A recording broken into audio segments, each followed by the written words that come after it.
What's going on, everyone? Let me know if the audio is okay.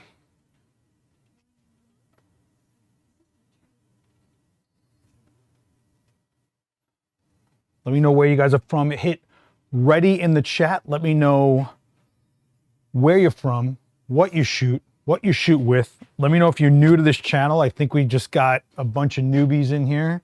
Give me 2 seconds. I'm gonna kick this into gear. Boy, what a morning it's been already. And let's, oh man, I'm missing my things. Where are my things? Here's my things. Hang on a second, guys. 1 second. Bingo and bango. How we doing? What's going on, everyone? Happy Monday. Ugh, sounds so weird saying that. It is crazy outside. The trains here in New York are on like some totally on vacation holiday. You probably don't need trains situation, but people need trains, MTA. So anyway, they're like an hour apart, these trains. I was like, no. We're here. Quinn's here. She walked all the way here in the snow for you guys. Look at this. Look at this. She's covered. All right. Hair's still wet. Unbelievable. She's still here for us, and we appreciate it, you know. So we're still kind of getting our bearings after coming back from imaging, but we are stacking up the Adorama events, like the schedule, pretty hard. And just so you know, if you haven't been keeping tabs, as of yesterday, we have hit 60,000 subscribers right here on the events channel, the little channel that could. That means we are on the other side, closer to 100,000. That means it's possible. We can see it in the distance. If we can see it, we can get there, right? So hopefully, I don't know. I feel like we will definitely hit 100K this year. I would love to hit it sooner than later. You know what I'm saying? I want that silver play button. I want to throw it in this space somewhere and just flex it, you know? What's going on, Brian, Steven, Devon? Maybe my monkeys. You got to explain to me that name one of these days. I see it all the time in the chat. Bunch of Canadians in here. All right. Z50s for documentary, Z63 for studio. That's quite a pair. All right, cool. So anyway, like I said, there's a bunch of stuff going on. So before we get going, I just want to clue you guys into what's coming up. We've been working diligently to stack the deck here. So, all right, so we got Ian Spanier coming on Call for the Creators this week. Celebrity photographer, Westcott, used Westcott lighting. You can check him out. I met him at Imaging USA for the first time. We kind of gravitated around each other a bunch and never really shook hands till last week, 2 weeks ago. So cool guy, knowledgeable guy. We will get into this on Call for the Creators, and this I think is episode 80. Last week we had a great episode with Victoria Granov. She is an amazing food stylist. Worked with Irving Penn. She had some interactions with Annie Leibovitz and has a print from her for shooting a wedding cake or something. Like it's just crazy. Check out last week. It was super fun. If you're going to be in New York, Sydney Esiason Martin, Boomer Esiason's daughter, NFL, the whole thing. She's going to be here. It won't be streamed, so it's an in-store only event where she's going to talk about her experience using the Lumix S9.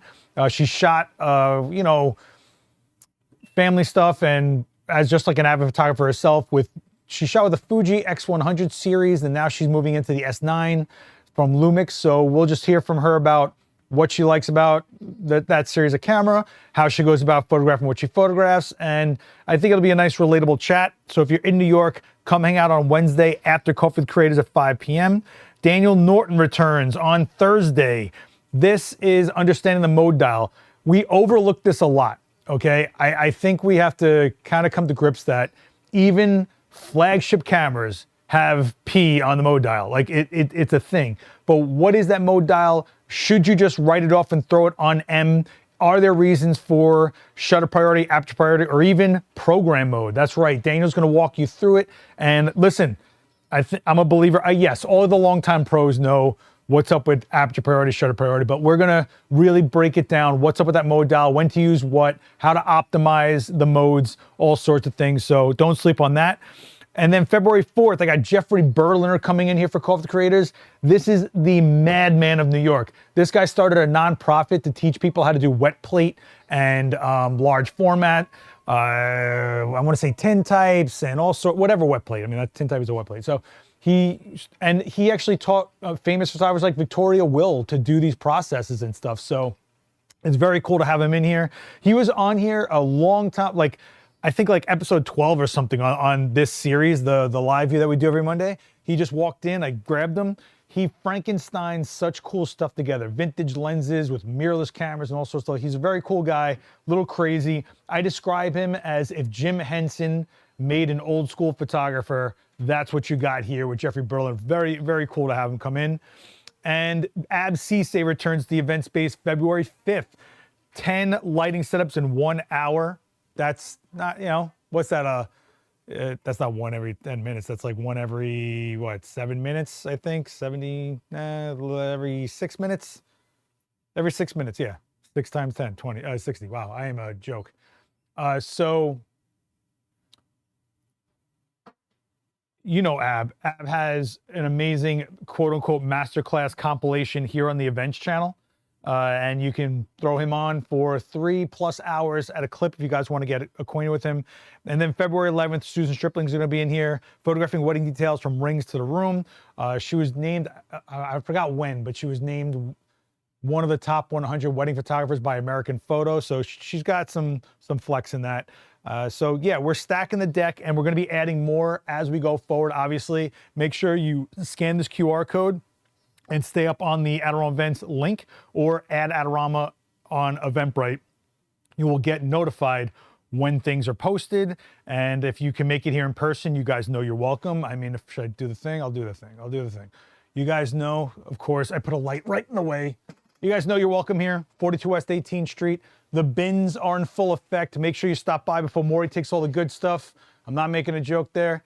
And don't forget that you can always watch these back online. If you come here in person, the streams exist online. So come hang out in person, then go watch the stream back if you want to see what was said or retain it a different way, all right?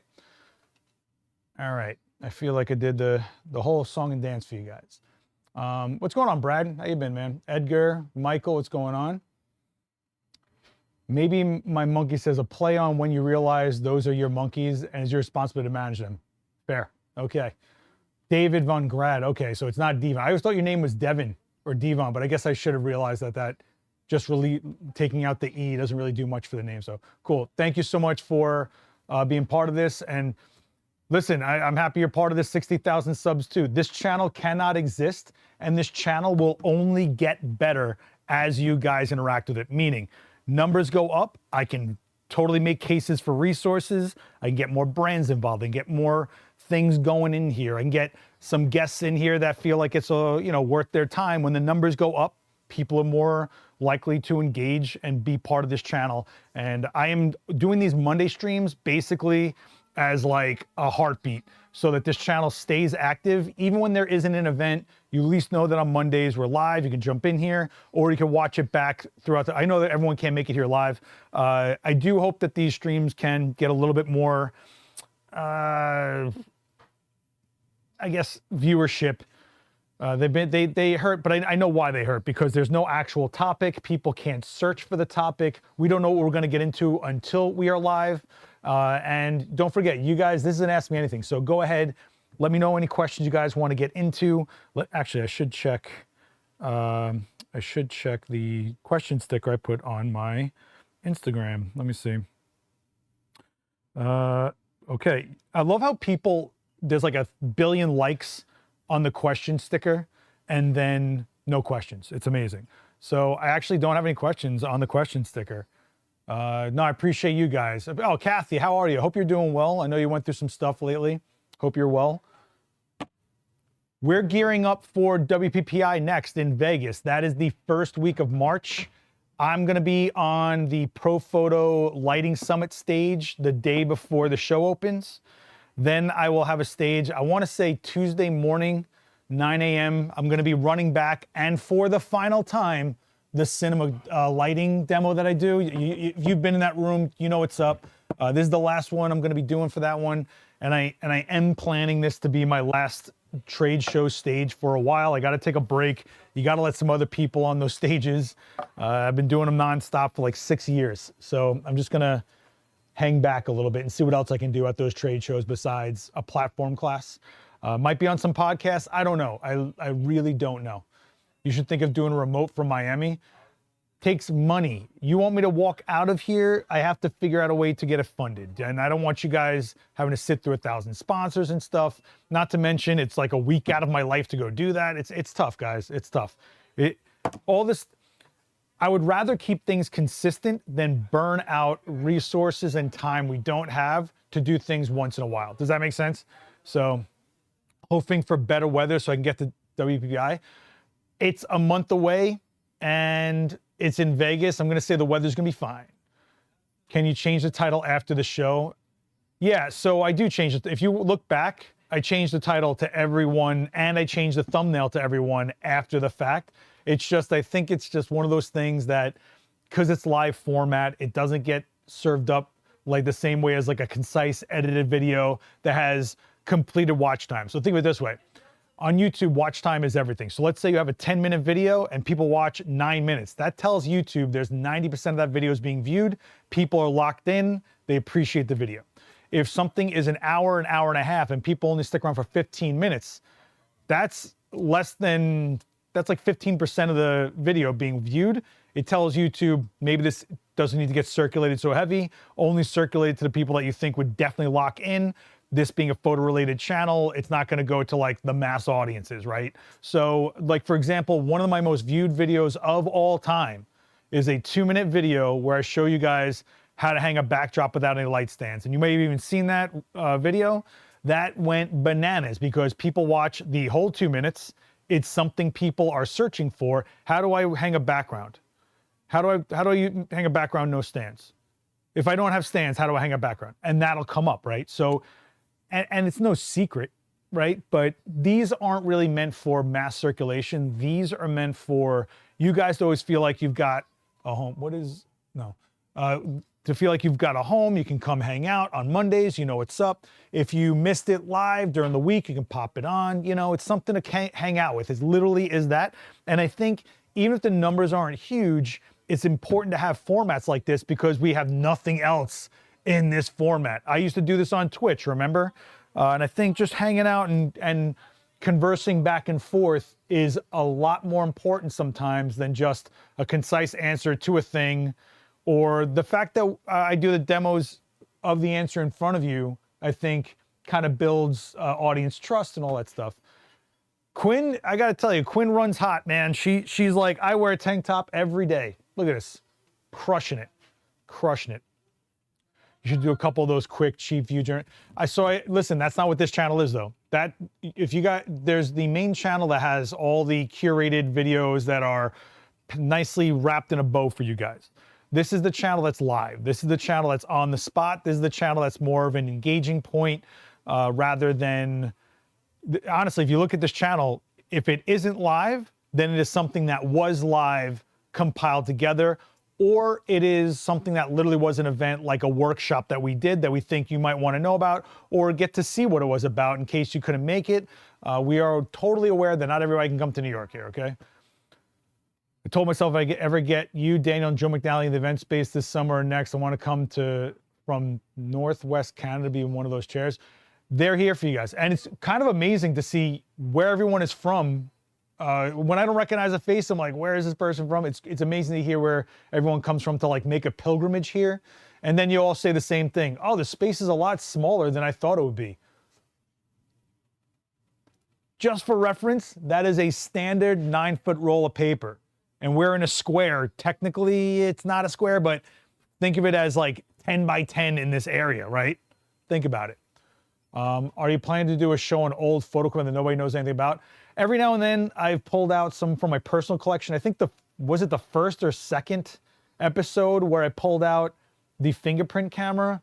You can go check that out. I also, what did I do? I converted my Cambo 4x5 into digital with the GFX 100 Mark II. So 102 megapixel medium format camera fixed to a shift, tilt, bellow swinging 4x5 with a long rail, and I did self-portraits with it. Remember that? That was like episode 3. So we are almost 40 episodes deep. At some point, it's like, argh. So I try to bring in stuff when I have something that I could show you. I don't want to like pull something up that we literally just go like this and I can't really do anything with it. So I'm looking for the things that, actually, didn't I bring in my ring flash? Do you remember that? I had that ray flash that I put onto a speed light and we used the ring light that went onto, I did that one too. I mean, there was so many. We're looking at 60 hours probably of this stream. So there was definitely something somewhere. You should pull out something for the $3 bins. You know, I was thinking that, I think the hardest part is translating it to something that would even make sense showing you here, because there's nothing, sometimes there's good stuff. I try to get in there to find it and then see what we can do with it and put it back and stuff like that. But yes, that is definitely on the docket, Brad, in my head all the time. Thing is, soon as those bins get filled, when it's not a blizzard and disgusting outside, there's scavenging going on through there. So you know what I keep an eye out for is always like filters, like weird little filters. $3 filters, who cares? You know, you try it, scratch them up, sand them, do whatever you want. It's $3. Give it a shot, right? Why not? Love the Coffee with Creators. I'm glad you guys like Coffee with Creators. That's another series I would love to get the viewership up on if we can. I think it does better as a podcast format on iTunes or Spotify or something like that. But YouTube-wise, which is where I focus all my energy into, the numbers, but I got to tell you, I think Coffee with Creators is one of the most overlooked, and I know I'm biased because I produce it and host it, but I think Coffee with Creators is the most overlooked content that we do out of here. You have such legacy people that are taking an hour to come hang out with you.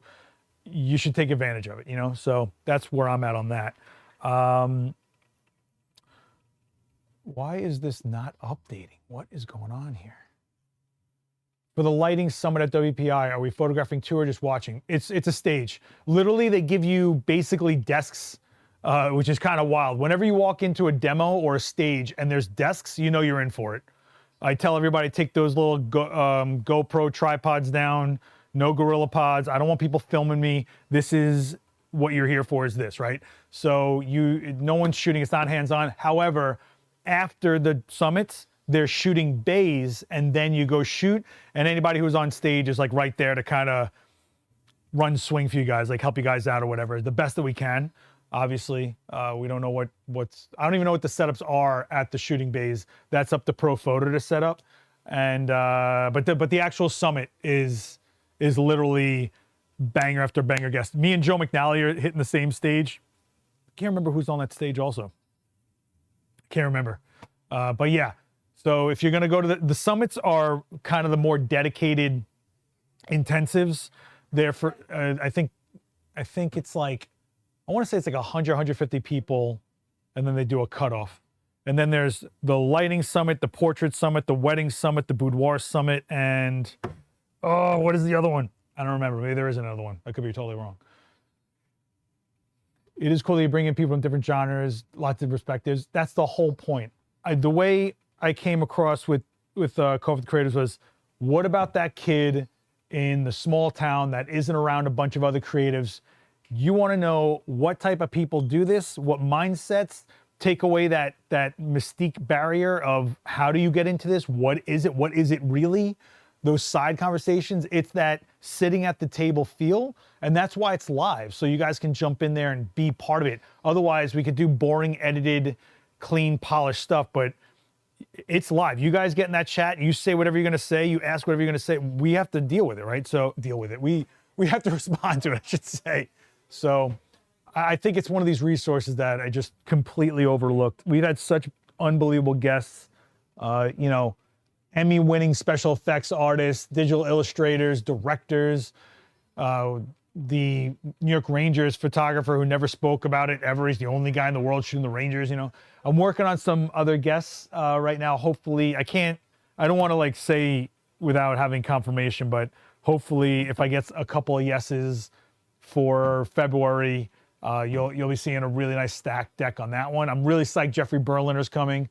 I love talking to that guy. He's just so crazy, and he's just so like what I grew up with. as far as old school, real deal salt photographers, man. So hopefully you guys get a sense out of him. And yeah, so if you guys have any questions, let me know. I didn't get anything on those question stickers. I don't know. I saw, did someone ask something about shooting in the snow? Is that what just came up? I know that we're dealing with mounds of snow. It's not exactly white, so it can't be that hard to photograph anymore, you know? Got that nice dirt in it, that grit, that New York contrast going on in there, you know? And you know, we can always shoot something. So I am limited on gear because it is actually still packed up from Imaging USA. I will take out some of that gear once it's on the other side of the building, so I can't really get to it right now. But we got some stuff to mess with. Anyway, how's everybody doing? We good? Let me just quickly check something. 45 of you in the chat today. All right, I thought we'd have more because it's kind of like, yeah, out, but you know, it is what it is. All right, let's see. Let's see what we can get into because you guys aren't really chatting any questions. Let me drop a backdrop down. I guess let's go with old faithful gray, you know, a little midway between. You guys in that chat? It's like stillborn in there. What's going on? Come on. I didn't have anything set. I do have the how to rig a camera stand in a car. Yeah, so how to rig a camera stand in a car. Car rigs are always customized.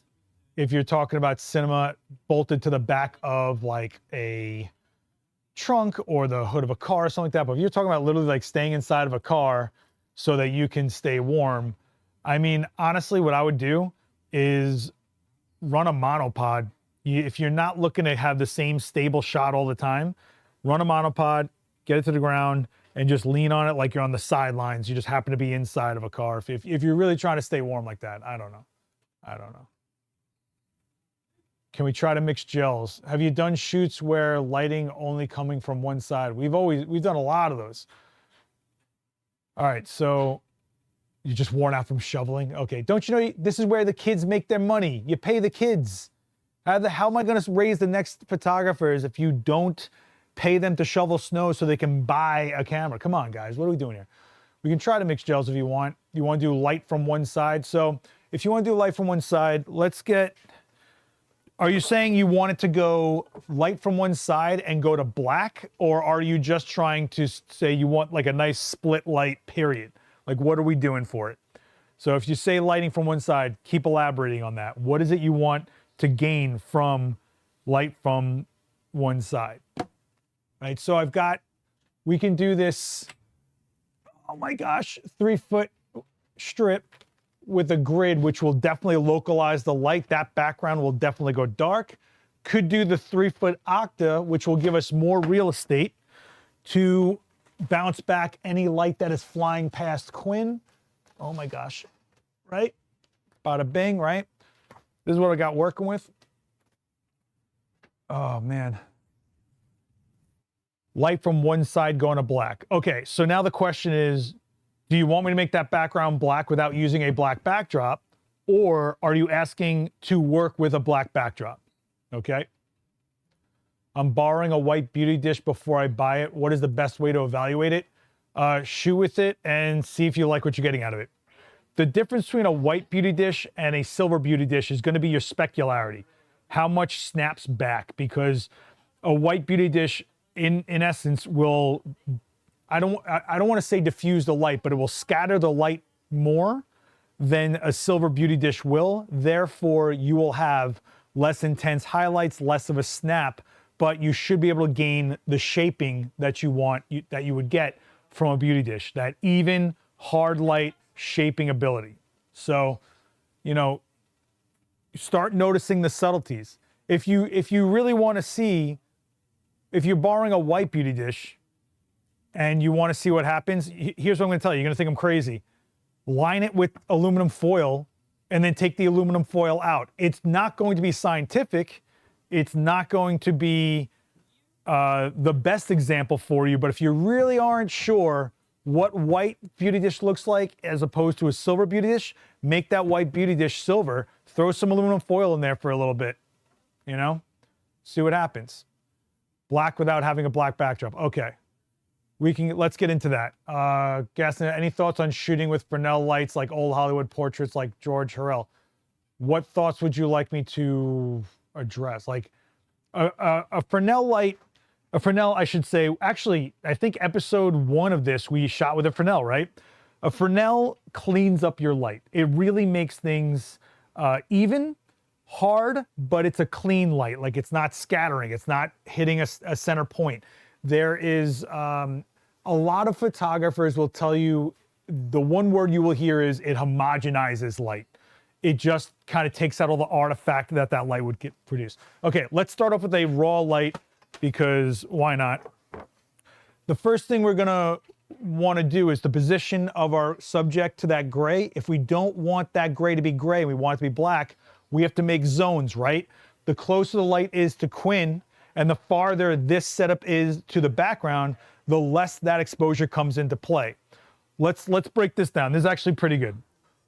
So what's the first frame I got to start off with? You guys know the answer to this every time. And this time it's really important, right? Because if we're trying to make a black background, we need to know that we can make it black in here, right? So what's the first frame? Why is this not set up right? What was this set up for? Oh, this was a different camera. It was a different camera, okay. So what's the first frame we got to do here? Black frame, that's right. And we're doing the black frame this time, not just for the sake of the black frame, but because we want that background to go black. So how can it go black if the frame we shoot without our lighting doesn't make a black frame? Does that make sense? The black in this frame is our shadow, is our underexposed. How underexposed is it is another story, right? So let's get this going. I'm gonna shoot at ISO 100. Oh, Dan touched my camera. Dan touched my camera. Daniel. All right, we're gonna shoot at 200th of a second and I'm gonna go to F8. All right, let's throw this on here just so I don't lose it. And let's, what is up with my frame line? Ha, okay, Dan, what are you doing to my camera? Hang on, guys, sorry about this. Oh, Dan, why do you do this to me? I'm in 16:9 for some reason. Oh, I know why. He probably was shooting thumbnails with my camera. And we're gonna take off this auto white balance that he put it on because I'm not gonna play that game. Hit okay. Okay, let's do this. Every time Daniel goes, hey, you got a camera on you? I know I'm gonna get that camera back with all whacked out settings because what it really is Daniel trying to make it just completely manual so he doesn't have to think about anything except actually just use the camera. So it's kind of funny, right?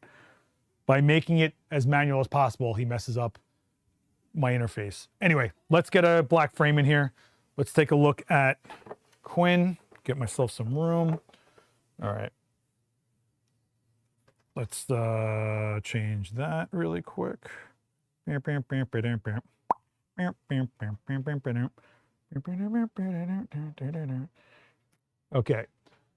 so here we go.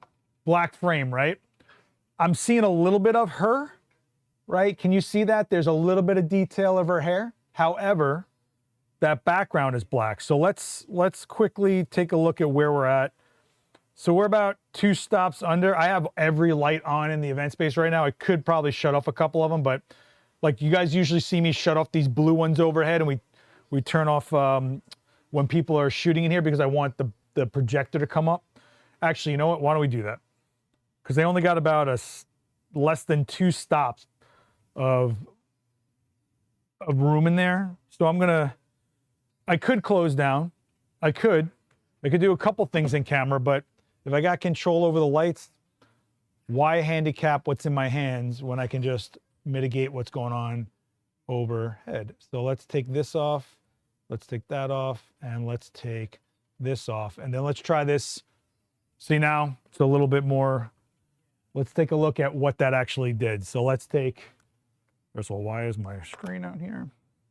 Okay. All right, now let's take a look. Also, why am I shooting JPEGs, Daniel? What are you doing to me? Let's go back to RAW. So this is the RAW file. If I take that exposure up, yeah, we're about 2 stops. We're all right. Before, we weren't even at a stop and we were already seeing her. So we had a stop with the blue, 2 stops over here when we took the lights off. Not bad, right? So let's reset that. Reset adjustments. All right, so now let's throw a light in there. We know that we can get that background black if our light source does not create an exposure on that background, because right now this black frame is us not making an exposure on anything. So now we have to create zones, right? We can't put Quinn, I'm gonna bounce around with this for, we can't put Quinn against this background because then her and this background are the same zone. So if I expose at f8, which is what I'm gonna expose my strobe for, her and this are in this background in the same zone. Every time she steps away, it's like a stop, probably a stopper, right? So f8, maybe we're over here. We're actually, I'm sorry. If we're gonna expose for her at f8 over here, maybe it's 6.3, maybe 5.6, maybe it's f4 back here, right? Is that dark enough? Well, it could be, as long as the light doesn't physically spread to touch that. So if I put in a lighter from this side so that I don't block anything, okay? So if I take, let's say I take this 3-foot octa that's just blowing light everywhere. It's not gonna be as tight of a light, and that means we're probably gonna expose some of that background, right? So if I did just a straight up, typical 45, she's looking a little more this way. Where's my, I don't know what group this is in, group A, okay, great, put into TTL. If I just do this, it's gonna go pretty dark, but it's not black. Whoop, sorry guys. It's not black, you know? Why, right? It's not black. But even with the 3-foot octa blowing light everywhere, if I swing it so that's more past her and not touching there,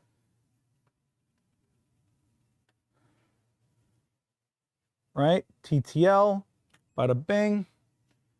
And we're getting darker, right? Oh my God, I'm sorry guys. We're getting darker, but not completely, right? We're seeing that background get underexposed a little more and more, but it's not black, right? So now what could we do here? Well, one, we could change modifiers to something that has a little less spread. 2, we could keep staying with the octa.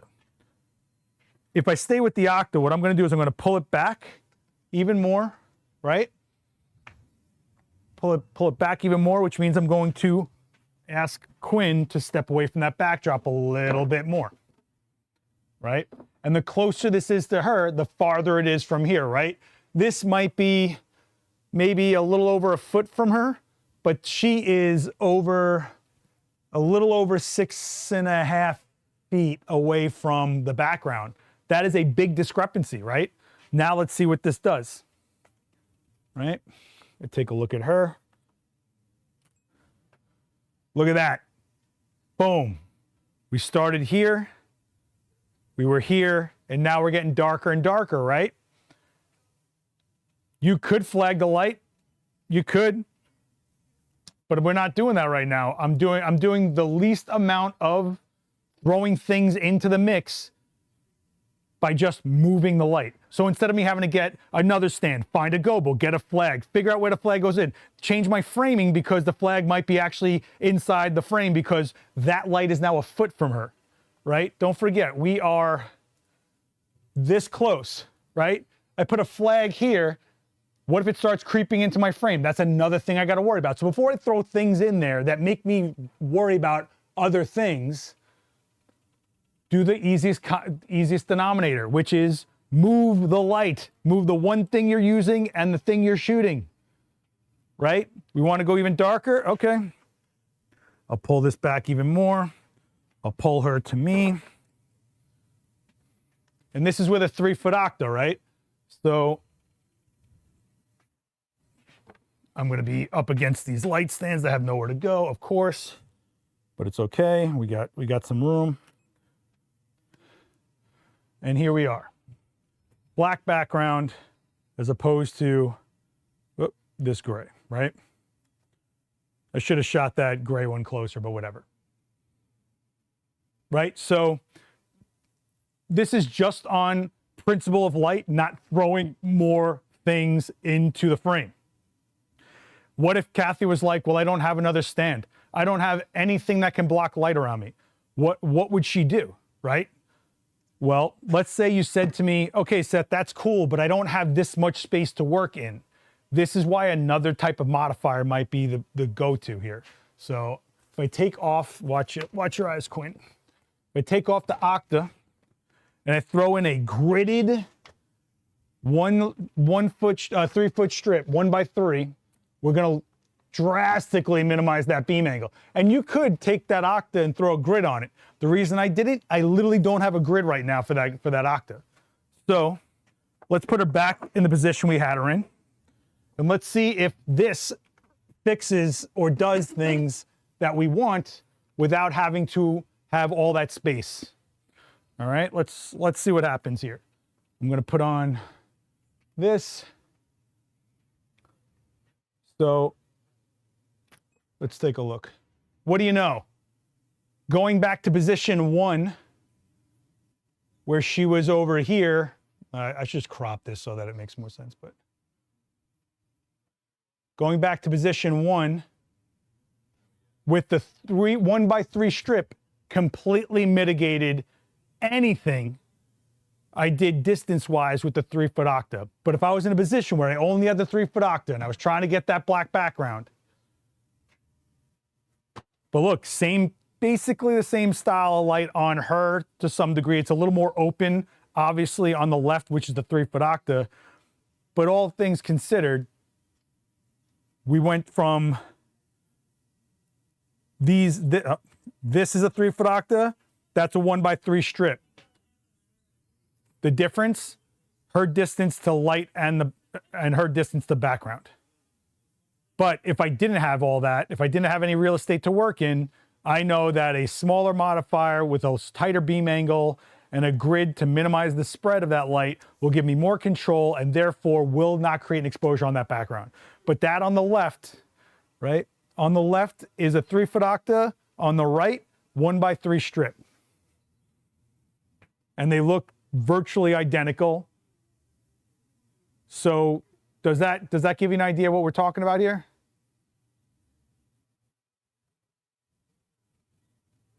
I have no idea, Cooley. I don't use Starlink. I have no idea.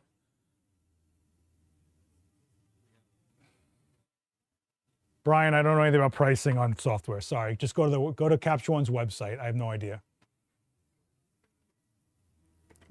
Not the guy to start giving you pricing on software subscription plans here. I'm lighting a mannequin, okay?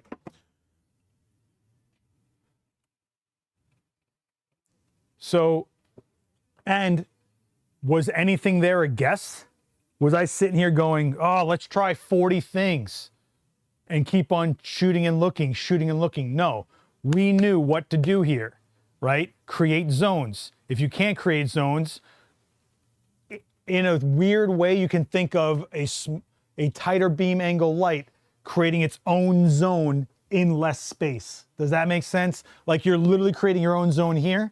And if I wanted to, if I had a second light, I could light this background because where there is no light, I can put light. So you could gel the background, whatever. So technically, if you want to get super technical, you're kind of making your own zone with the key light here. It is not affecting anywhere else. Therefore, it is making another zone. Right? Like I know we're kind of splitting hairs on this one. I'm in TTL. This is TTL. So you're looking at TTL, 3-foot octa, 1x3 strip. All right. Virtually identical, but we were able to achieve it from principle, not throwing things. Well, I guess I just need to throw something. No, don't. Before you start thinking about what you need to throw in there to achieve something, what can I achieve with what's already what I call in play? I had this strip light. I had this strobe with this modifier on it and this much distance. What do I have that's already in play that I can use to achieve whatever it is I'm trying to achieve, right? So just for argument's sake, let's take the strip off. I'm sorry, let's take the, oh my God, what am I trying to say? Let's take the grid off of here and see if it made that much of a difference, right? It's going to make a difference, but is it going to make a difference to the background? Let's see. But at least it's another card in the deck for me to play, right? Let's see what happens. Little bit of light on that background, but what really happened was she opened up a little bit. The light on her opened up a little bit. And if I wanted to get light on that background, I could take this light farther away from her, right? Now, moving the light farther from her, but keeping the distance to the background the same, is basically kind of, quote unquote, pushing her to the background, right? Because we're creating more space in the front, therefore, by default, we're putting her closer to the zone of being closer to the background, right? It probably isn't going to do much because it's very minimal, but we'll see. A little bit. Definitely not black, right? It's definitely not a black background, right? That's definitely not black, but it's opening up a little bit. And you definitely can see the fall off not happening as fast, right? So we're changing the pattern of the light here. I would not use a snoot as an option, not in this case. When you guys are talking about snoots, you're literally talking about a funnel that is a hard light.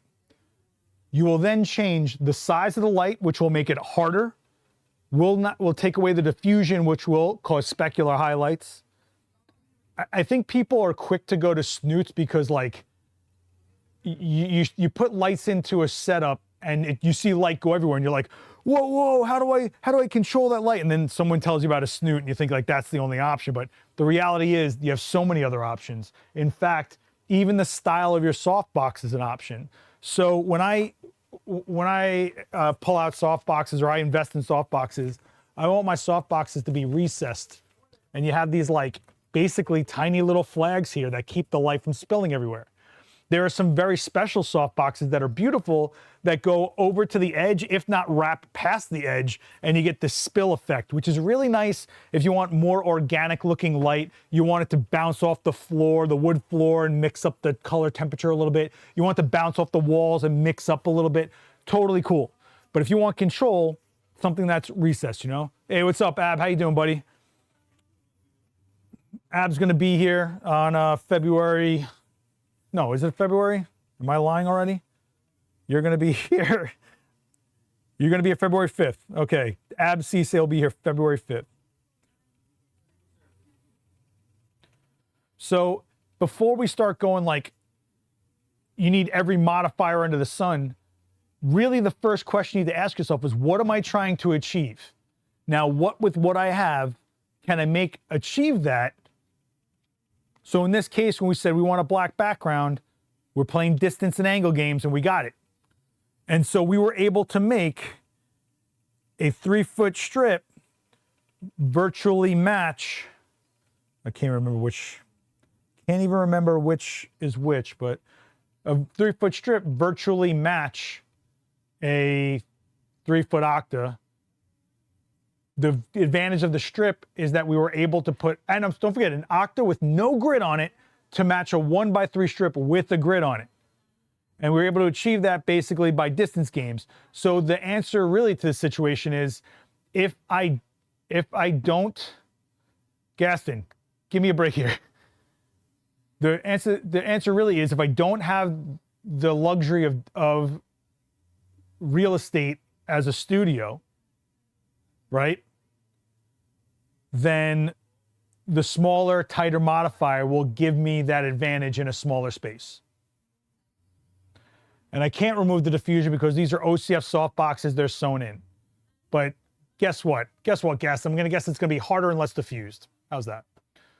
All right, so Kathy, you still in this chat, kid? And you know, this is a really good way for you to go, hey, I don't have a way to carry a background to this location? How can I get a darker background? If you guys saw me on stage at imaging, WPI or whatever, when I do my demo about sculpting light, I have no background because I'm using exposure to create the black background, right? So you have so much ability in here before you start putting more stuff out here. And look, I'm in a retail store physically right here, and I'm telling you, think about what you can do with what's around you and what's in your hand before you start throwing things into the mix. Because odds are you might not have a thing that does that other thing. But when you get to a point where you can't achieve what you're trying to achieve, that's when we start looking at other tools to bring into the mix. Okay? So you'd be surprised what you can do with just like a box and a grid and just playing distance games, you know? And of course, where that angle of light is coming from to model, right? So there's that. The one thing you're gonna realize though is things always have a trade-off. So if I put a grid on a box, I minimize the beam angle. Okay, so I minimize the light spreading everywhere. Okay, so what do I lose? Well, you might not be able to use a reflector to do a fill if you wanted to, because there's no light flying past your subject to catch and chuck back in, right?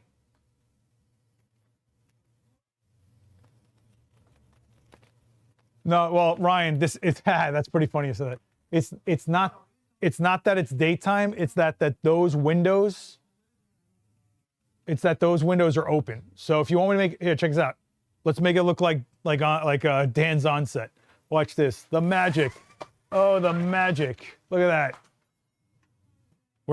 It's nighttime. No, it's just we close those windows. And the other reason I have to close those windows is the display guy put a full-powered 60-watt LED light in there that's flying in here like crazy, and it kind of can mess up if we're trying to do something with a shallow aperture in here. So I just block it out.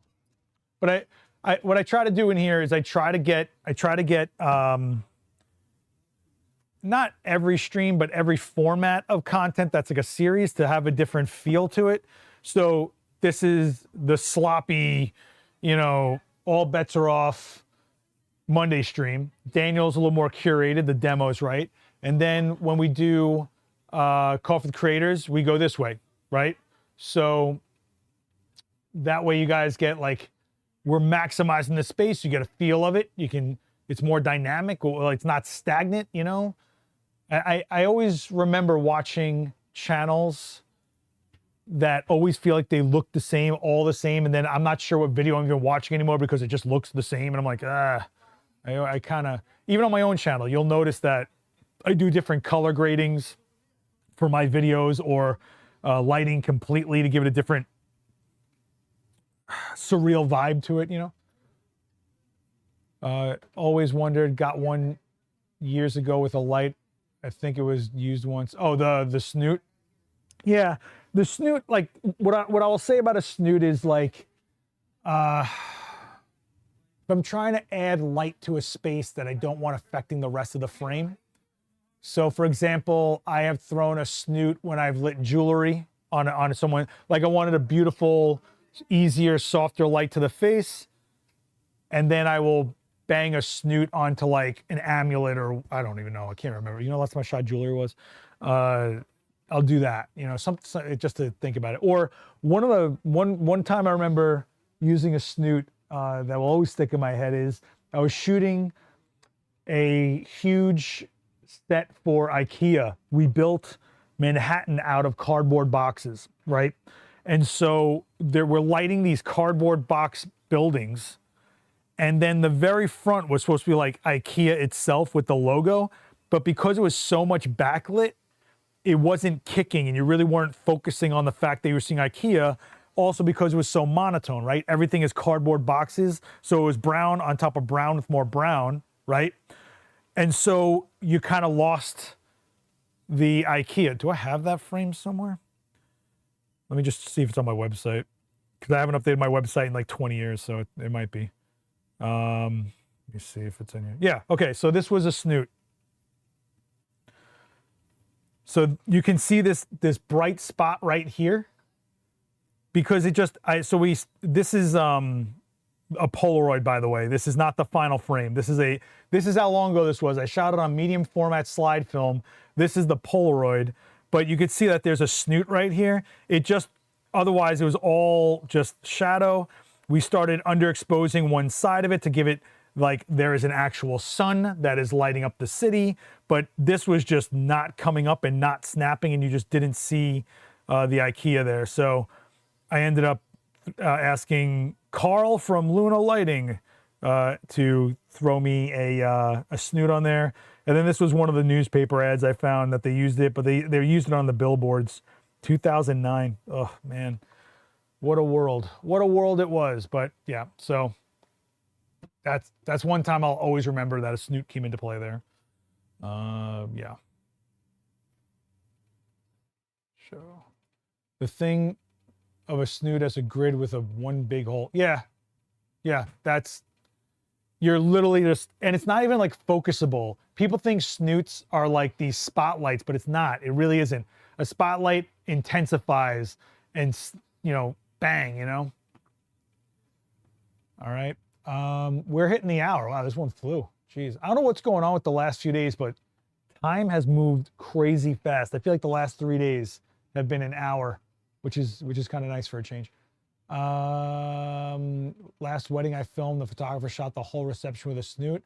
I was skeptical, but the results are pretty stellar.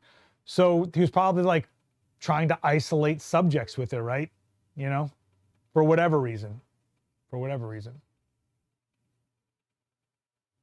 So, and I'm not taking anything away from snoots. I just think that people are quick to throw them in things, and then I'm like, okay, all right. Listen, guys, we are past 60,000 subscribers in here. I can't thank you enough. I really can't wait till we get to 100K, because like I said, that light's on? Whatever. I can't wait till we get to 100K. I'm going to slap that silver play button in here hard.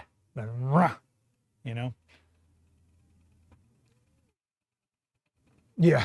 Okay. So don't forget, there's a lot of events going on. Make sure you scan this QR code right here, right? And stay up on what's coming on. Cough with Creators, Stacking Up with Guests, Ab Cisse, Daniel Norton, Susan Stripling. There's a bunch of stuff happening. If you're in New York, 42 West 18th Street, come hang out.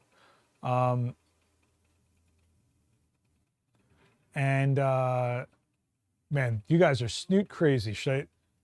Do I have a snoot? Do I have one? Oh, actually, yeah, it's not going to fit anything that I have here. Actually, will it? This is a snoot. This is the Profoto OCF snoot. I think this is an old one. I think this one was from, I don't think they make this one anymore, actually. This is seen some things. Let me see, does it fit on here? Okay, cool. Let's do one shot with the snoot, because you guys won't stop talking about snoots, okay? Let's do one more shot with snoots, why not? And I don't want to say the word snoot anymore, okay? When it comes to a snoot, you're going to want to put on a modeling light so you can even see where it's going, right? So I'm going to put it it's going to be real hard, right in her face, but let's see what happens here, okay? All right, let's see. Oh.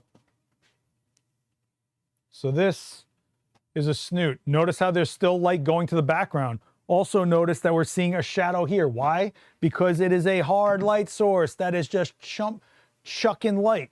Well, what if I took this light and I put it closer to subject, right? Lifted it a little bit, pointed it down, and now what's going to happen is that we're shaping her with the snoot as opposed to just throwing the snoot at her. God, I just want to stop saying the word snoot, guys. Cannot tell you enough. And so now what we're going to get is what a snoot should really look like, in my opinion, right? So this is randomly chucking a snoot at a subject. This is using a snoot to shape, mitigate the background, and get rid of the background shadows real quick, because Light is predictable. We know what's going to happen when we make these changes. We just got to know what changes we want to make and what does the thing we want it to do. So in this situation, I said, this looks like blah light, like a wall of light hitting our subject. This looks like we are shaping out our subject. Look at the shape, right? It kicks up the texture, which is really good for something like fashion where you want to see detail on buttons or the yarn or the actual seams and hems and stuff like that. And don't forget, we had this creeping up over here, this shadow in the background. Well, now we don't even have a background, right? So this is real quick. Did I guess? Did I wonder? No, I found a snoot covered in dust in the corner. I chucked it on a light, and then I made my decisions, right? Does this make sense? Is this helpful? I feel like that is pretty dialed in for what we're talking about here, right? Big difference.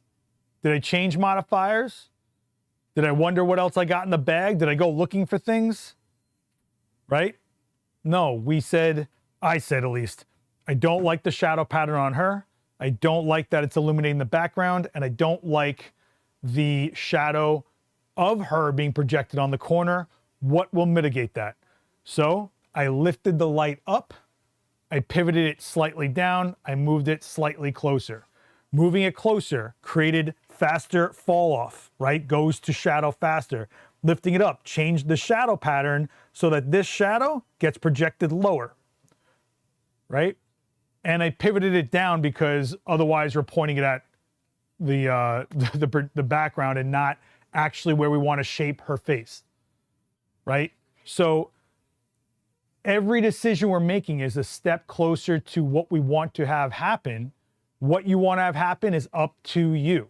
This is not right, wrong, or otherwise. You could totally like the lighting in the left for sure. If that's what you want, you might say, hey, I want my light to look like that party girl on-camera flash look. Totally, got it. And they're isolated. But then you say like, well, I want more of a stage type presence. I want more shape. I want more, I mean, even the shape of her lips. I always go to the lips to really see what micro detailing I'm getting. You're gonna see more texture, you're gonna see more shape, you're gonna see more dimension, right? Does this light work for everyone? Absolutely not. And that's why light is up to us. The light should be different for a subject. This is why I go crazy when you guys are like, I like Rembrandt. You don't even know if you like it because it might not work for your subject. Forget about what you're lighting with. What are you lighting? What are you trying to achieve? Right? That's the key here. Pun? No? Okay. So and don't forget how many people are quick to go like, oh, hard light makes things ugly, make it big and soft. But I would argue, well, let's take a look, right? What were we doing? So this is where I left the snoot. And then here is, what was that? Was that the 1x3 without the grid? So technically that's a bigger, softer light, definitely more diffused, but completely different, right? Completely different. When you start noticing the subtleties and stacking those subtleties, you start creating the whole picture, right? All those small details add up to your final picture. You know? Everybody with me? I hope this is helpful. I'm glad we did this. I'm glad I found that snoot. I'm pretty sure they don't make that snoot anymore. That thing is, I mean, this is covered in dust, guys. Covered in dust. All right? But snoot thrown at a subject, snoot refined for the subject. She's got amazing bone structure. Look at her. Look at this woman. I know. They don't, I know. Well, that's how I like to light you, okay? So I don't know who you've been working with, but, you know, we'll talk about it later, okay? All right. So we did a lot today, right? 3-foot octa, 1x3, 1x3 with a grid, mitigated our background, right? How we expose for background to get it darker, how we shape our subject, fall off from the light, past the subject, on subject, shadow control to background, all sorts of things. So this was pretty cool. I'm glad I found this Snoot actually. It's so odd that let me see something really quick. The other thing about a Snoot, it's not easy to bounce. Let me see if I can bounce it for one last frame, because I really don't think I got enough. I don't think I got enough beam angle to actually touch the reflector. If the light can't touch the reflector, it will not reflect. Let's try it. Let's just try it. We're already out for the day. Let's give this a shot. Yeah. I don't know. We'll shoot it like here. Let me see if I can get this in there. Wow, it's got to get in there tight though. We'll see. Take a look. Yeah, okay. We had enough spread on that Snoot, which is kind of nice. You could actually grid a Snoot, believe it or not, but so where was we were here. Cool. 3 foot 1x3 strip, Snoot with a reflector to refine those shadows. We get the dimension and we open up those shadows to take down the contrast. To me, that is, Notice I didn't move the light. I didn't change the angle of the light. She clearly hasn't moved, even though she never sits still, right? But I think that's a pretty nice lighting pattern for her. It's a hard light that'll give us some more dimension. We break those shadows, right? Because those shadows were there. So she's got a little less of that floating head type look, right?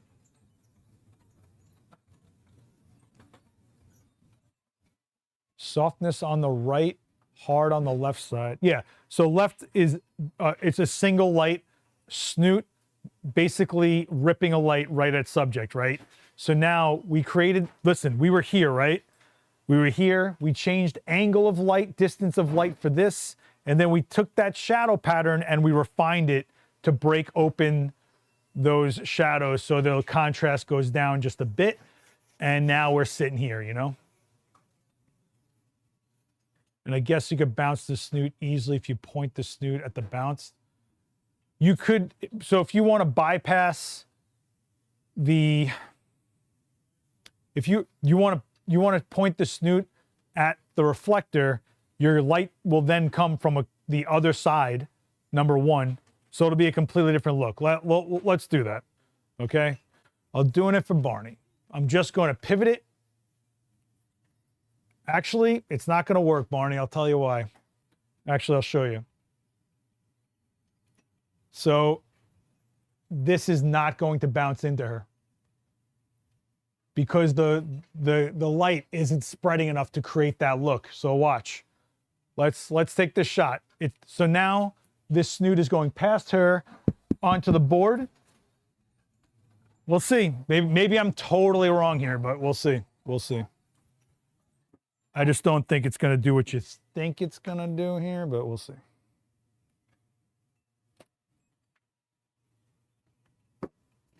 So now we have a softer light, right? So we take away the actual look of a Snoot to make it not a Snoot, right? What we do gain here, maybe, is we keep the black background, right? So let's say I take that Snoot off and I keep the angle of the light the same, right? Let's say I do that. What's going to happen now is the light's going to spread basically everywhere, right? So if we do this, right? I guess she's far enough away from the background. One thing I don't like is the board is clearly a warmer temperature. You know, the board that we're reflecting off is clearly a warmer temperature, you know? You should revisit all this stuff. You know how many times I have thrown random gear into the nether realm and said, I'm never going to use that. And then I'm like, you know what? Your style changes, your point of view changes, the look that you're always going after kind of changes. Like you start discovering things you probably weren't. It's kind of like when you grow up and some movies aren't as boring as you thought they were. And you know, it's kind of like stuff like that. The light was behind you, could you bounce into the face? Yeah, you could, we've done that a million times. It's basically like bouncing off of a,